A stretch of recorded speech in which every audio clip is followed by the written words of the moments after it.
ಅಯ್ಯಪ್ಪನ ಮಾಲೆ ಧರಿಸಿ ಶಬರಿಮಲೆಗೆ ಹೊರಟ HD ಕುಮಾರಸ್ವಾಮಿ.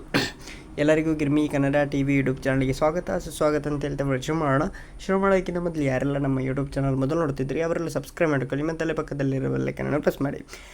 ಕೇಂದ್ರ ಸಚಿವರಾದ HD ಕುಮಾರಸ್ವಾಮಿ ಅವರು ವಿಶೇಷ ಪೂಜೆ ಸಲ್ಲಿಸಿ ಇರುಮುಡಿ ಹೊತ್ತು ಶಬರಿಮಲೆ ಯಾತ್ರೆ ಕೈಗೊಂಡಿದ್ದಾರೆ. ಅವರೊಂದಿಗೆ JDS ನಾಯಕರಾದ ಸುರೇಶ್ ಬಾಬು, ಭೋಜೇಗೌಡ, ಸಾರಾ ಮಹೇಶ್ ಸೇರಿದಂತೆ ಹಲವರು ಅಯ್ಯಪ್ಪನ ದರ್ಶನಕ್ಕೆ ತೆರಳುತ್ತಿದ್ದಾರೆ.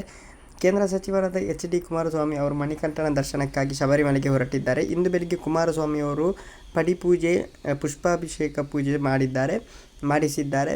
ಪೂಜೆ ಬಳಿಕ ಅಯ್ಯಪ್ಪ ಮಾಲೆ ಹಾಕಿಕೊಂಡು ಇರುಮುಡಿ ಹೊತ್ತು ಕುಮಾರಸ್ವಾಮಿ ಶಬರಿ ಯಾತ್ರೆ ಕೈಗೊಂಡಿದ್ದಾರೆ. ಕೇಂದ್ರ ಸಚಿವ ಕುಮಾರಸ್ವಾಮಿ ಜೊತೆಯಲ್ಲಿ JDS ನಾಯಕರು ಸಹ ಮಾಲೆ ಹಾಕಿ ಅಯ್ಯಪ್ಪನ ದರ್ಶನಕ್ಕೆ ತೆರಳುತ್ತಿದ್ದಾರೆ ಅಂತಲೇ ಹೇಳ್ಬೋದು. ಓಕೆ ಗೈಸ್, ಮುಂದೆ ಸಿಗೋಣ. ಅಲ್ಲಿ ಲೈಕ್, ಶೇರ್, ಸಬ್ಸ್ಕ್ರೈಬ್ ಮಾಡಿದ್ದಲ್ಲಿ ತಲವಿ ಸೋ ಮಚ್. ಯಾರೆಲ್ಲ ಹೋಗಿದ್ದೀರಿ ಅವರೆಲ್ಲರೂ ಕಮೆಂಟ್ ಮಾಡಿ ಸ್ವಾಮಿ ಶರಣಮಯ್ಯಪ್ಪ ಅಂತ. ಓಕೆ ಗೈಸ್, ಮುಂದೆ ಸಿಗೋಣ. Thank you. ಅಲ್ಲಿವರೆಗೆ ಸಬ್ಸ್ಕ್ರೈಬ್ ಮಾಡಿಟ್ಕೊಳ್ಳಿ. 1000 ಸಬ್ಸ್ಕ್ರೈಬ್ಗಳನ್ನು ಕಂಪ್ಲೀಟ್ ಮಾಡೋಣ. Thank you.